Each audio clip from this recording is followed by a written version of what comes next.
Hello guys and welcome back to practical legal. I am advocate Raj Verma and आज हम discuss करने वाले हैं टाइप्स ऑफ आर्बिट्रल अवार्ड के बारे में। हमने अपने प्रीवियस दो वीडियो में थॉरली डिस्कस किया था कि आर्बिट्रल अवार्ड होते क्या हैं एंड इनसे रिलेटेड जितने भी प्रोविजंस थे फ्रॉम सेक्शन 28 टू सेक्शन 33 हमने थॉरली डिस्कस किए हैं। तो इन सब सेक्शन से गो थ्रू करके वी हैव रियलाइज्ड कि आर्बिट्रल अवार्ड सिर्फ एक टाइप का नहीं होता है, there are multiple kinds of arbitral award. तो आज हम डिस्कस करने वाले हैं कि अलग अलग टाइप के आर्बिट्रल अवार्ड्स कौन से होते हैं। तो हमने देखा था अपने प्रीवियस वीडियोस में और हमने समझा था कि आर्बिट्रल अवार्ड फाइनल भी हो सकता है, कंसेंट भी हो सकता है, इंटरिम भी हो सकता है एंड एडिशनल भी हो सकता है। तो हमने इन अलग अलग टाइप ऑफ आर्बिट्रल अवार्ड के बारे में ब्रीफली डिस्कस किया था हमारे प्रीवियस वीडियोस में। आज हम डिस्कस करने वाले हैं इन सारे आर्बिट्रल अवार्ड्स को डिटेल में। तो सबसे पहले हम स्टार्ट करने वाले हैं फाइनल आर्बिट्रल अवार्ड से। तो जब हम बात करते हैं फाइनल अवार्ड की, ये बेसिकली होता है लास्ट स्टेप किसी भी आर्बिट्रेशन प्रोसीडिंग का, जो कि कंक्लूसिवली डिटरमाइन करता है जितने भी डिस्प्यूट्स हैं या राइट्स हैं, लाइबिलिटीज है पार्टीज के बीच में, सबको कंक्लूसिवली डिटरमाइन करता है हमारा final award. And according to section 35 of the arbitration and conciliation act, it is final and binding in nature. ये कंक्लूसिवली डिटरमाइन करेगा कि राइट्स क्या होंगे एंड इसके होने के साथ प्रोसीडिंग्स जो है वो भी टर्मिनेट कर दी जाएंगी, ऐसा कहता है हमारा सेक्शन 32 सबसेक्शन 1। नाउ जो फाइनल अवार्ड के बारे में सबसे ज्यादा इंपॉर्टेंट बात है वो कही गई है union of India versus Pramod Gupta के केस में। ये इस केस में बेसिकली ये कहा गया था कि जो फाइनल अवार्ड होगा वो ना तो रिविजिट किया जा सकता है ना तो रिवर्स किया जा सकता है एंड इसका एक रेस जुडिकाटा इफेक्ट भी होता है। तो ये बहुत ज्यादा इंपॉर्टेंट है फाइनल अवार्ड के बारे में, जो इसे डिफरेंट बनाता है अदर अवार्ड से, कि फर्स्टली वो तो कंक्लूसिवली डिटरमाइन नहीं करते हैं पार्टीज के राइट्स को एंड सेकेंडली वो रिवाइज या रिविजिट भी किए जा सकते हैं। वही फाइनल अवार्ड के साथ आपका ऐसा नहीं हो सकता। आपके पास सिर्फ एक ही ऑप्शन बचता है कि आप सेक्शन 34 ऑफ द एक्ट के अंदर आप रिकोर्स अगेंस्ट आर्बिट्रल अवार्ड ले सकते हैं, लेकिन उसका भी स्कोप बहुत ज्यादा नैरो होता है एंड इसमें मेरिट्स के बेसिस पे डिस्कशन नहीं किया जाता। तो अब हम देखते हैं नेक्स्ट हमारे कंसेंट अवार्ड के बारे में। तो हमने अपने प्रीवियस वीडियो में डिटेल में देखा था सेक्शन 30 के बारे में, जो बेसिकली बात करते हैं सेटलमेंट के बारे में। तो आर्बिट्रेशन एंड कंसिलिएशन एक्ट का जो मेन मोटिव है वो ये है कि क्विकली डिस्प्यूट का रिजोल्यूशन होना चाहिए एंड आर्बिट्रेशन अभी लीडिंग होगा इस पर्टिकुलर कॉज को अचीव करने में। लेकिन जो सेक्शन 30 है वो ये भी बोलता है कि आर्बिट्रल ट्रिब्यूनल के पास ये पावर है कि वो पार्टीज को डिस्प्यूट रिजोल्यूशन के लिए भेज सकता है मीडिएशन में, कंसिलिएशन में, अदर रिलेटेड प्रोसीजर में।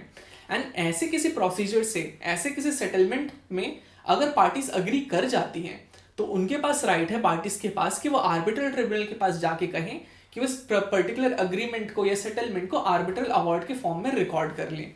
यही होता है हमारा कंसेंट अवार्ड, जो कि रेंडर किया जाता है सेक्शन 30 के अंदर।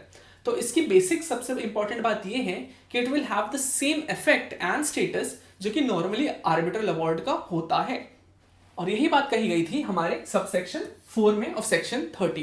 तो consent award becomes very important because it promotes the ADR mechanism. जरूरी नहीं कि अगर आप आर्बिट्रेशन में आ गए हैं तो आप किसी और मैकेनिज्म को ऑप्ट नहीं कर सकते।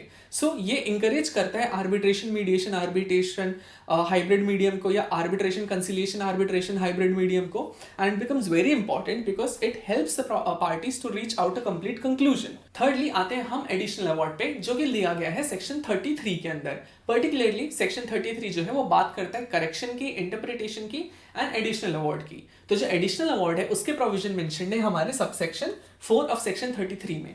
तो बेसिकली एडिशनल अवार्ड ये होता है कि अगर कोई भी ऐसा क्लेम था किसी एक पर्टिकुलर पार्टी का जो प्रोसीडिंग्स के टाइम पे तो डिस्कस किया गया था लेकिन फाइनल अवार्ड रेंडर करते टाइम उसे ओमिट कर दिया गया था, तो एक पार्टी जो है एप्लीकेशन दे सकती है आर्बिट्रल ट्रिब्यूनल को कि मुझे एडिशनल अवार्ड चाहिए इस पर्टिकुलर क्लेम पे। लेकिन इसके प्री रिक्विजिट हमने देखे थे सबसेक्शन 4 के अंदर अपने प्रीवियस वीडियो में। तो ये बेसिकली ये कहता है कि फर्स्टली ये तो 30 दिन के अंदर अंदर आपको एडिशनल अवार्ड के लिए एप्लीकेशन देना है। जब से आपको आर्बिट्रल अवार्ड रेंडर हो चुका है, आपने आर्बिट्रल अवार्ड रिसीव कर लिया है, उसके 30 दिन के अंदर आपको अप्लाई करना है। एंड उस एप्लीकेशन से पहले भी आपको दूसरे पार्टी को नोटिस देना पड़ेगा कि हाँ, इस पर्टिकुलर क्लेम के लिए मैं एडिशनल अवार्ड मांगने जा रहा हूं। और इसके अलावा जो आर्बिट्रल ट्रिब्यूनल होगा उसको अगर लगता है कि जो भी एडिशनल अवार्ड का जो रिक्वेस्ट है वो जस्टिफाइड है तो उसको 60 डेज के अंदर एडिशनल अवार्ड रेंडर करना पड़ेगा। असली अब हम आते हैं इंटरिम अवार्ड पे। तो जो सेक्शन 21C है of arbitration and conciliation act, वो ये कहता है कि arbitral award also includes N interim award.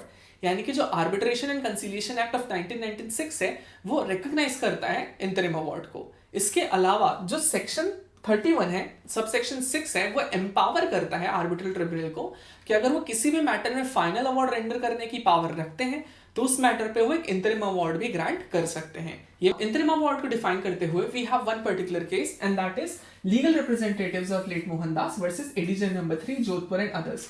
Now इस केस में इंटरिम अवार्ड को डिफाइन करते हुए ये कहा गया था कि ऐसा अवार्ड जिसमें इंटरिम रिलीफ ग्रांट की जा रही है किसी पर्टिकुलर पार्टी को जो कि रिक्वेस्ट कर रही है ऐसे रिलीफ की, तो उसे हम इंटरिम अवार्ड कहते हैं ना। जो रिलीफ ग्रांट की जा रही है ट्रिब्यूनल के द्वारा ये बेसलेस नहीं होगी, ये ग्रांट की जाएगी after tentatively determining the rights of the parties. यानी कि फाइनल वे में तो डिटर्मिनेशन नहीं होगा इंटरिम अवार्ड के टाइम पे, लेकिन टेंटेटिव वे में डिटर्मिनेशन के बाद एक इंटरिम रिलीफ जब ग्रांट की जाती है पार्टी को तो हम कहते हैं कि वो इंटरिम अवार्ड है। So that will be all for today. Thank you so much. Will see you guys in next video.